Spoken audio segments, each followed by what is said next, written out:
Hey everyone, my name is Sean Cecil from the Oculus Institute, and today I'm going to tell you when you should start freelancing.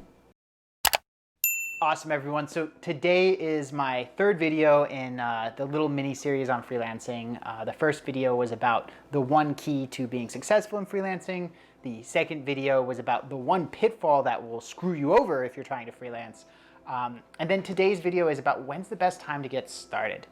So a lot of people will do one of two things when it comes to freelancing. One is they'll say, oh yeah, that's a great path for me. I think I'd really enjoy that. And then they'll just never do anything about it, right? And so obviously never is not the best time to get started freelancing, because then you're not really freelancing. It's some idle fantasy that you keep in your head to convince yourself that one day things could be better, right? But it doesn't actually move you forward.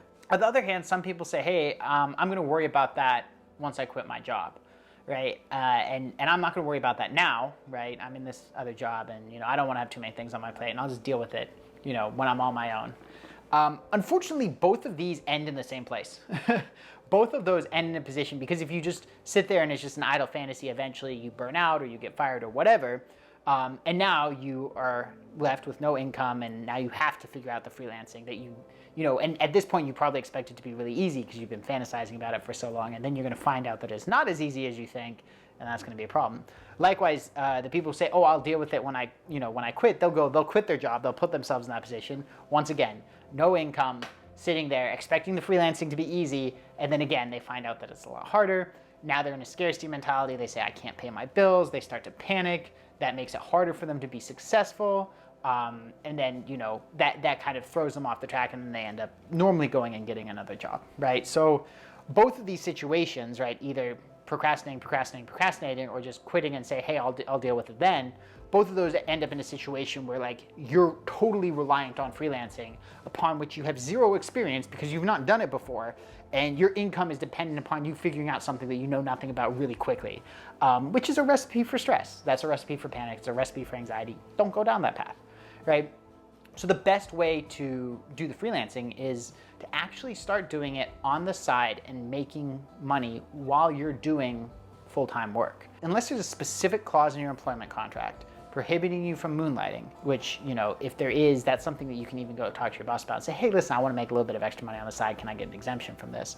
But unless there's that kind of clause and you absolutely can't do it, I would absolutely recommend, if you're planning to go freelance, to go spend 10, 15 hours a week, right? Maybe an hour or two a day, going and checking all the jobs, right? I mean, if you go back and listen to that first video, one of the keys to success was checking the jobs every day. So if you go check the jobs every day, send out a couple proposals every day, get some freelance work, right? And so now what happens is when you quit, or, when you burn out or whatever, you know how to freelance, you know how to put together proposals, you have a profile that's been successful, you've had freelance sales conversations, you've built that skill, you have ratings, you have reviews, and now it's going to be 8,000 times easier than if you're coming into it cold, right? Because you've figured out all of the necessary skills, you've already accumulated the reputational assets on the platform that, that take so long to get that first break.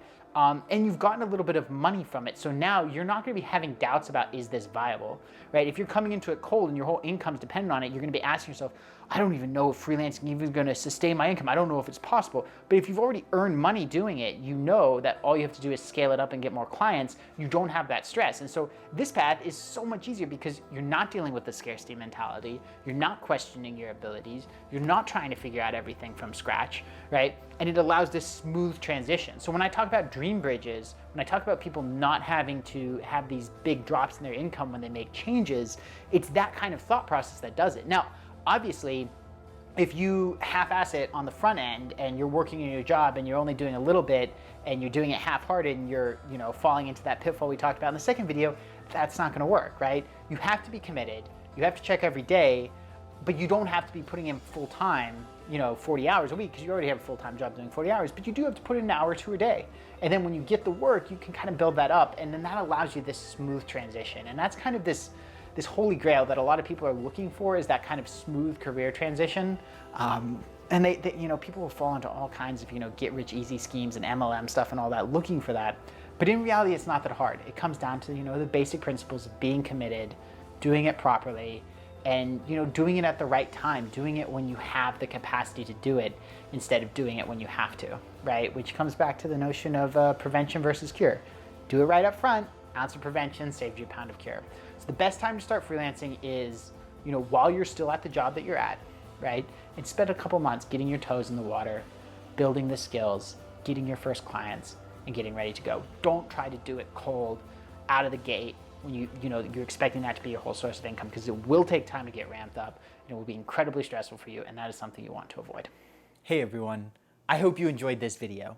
And if you want to learn more about career planning, getting out of a burnout job, or creating a career that truly fulfills you, then I've got a free comprehensive video laying out the process. All you need to do is go to the link below, www.oculusinstitute.com/workshop, and sign up to get access to the free presentation. See you on the other side.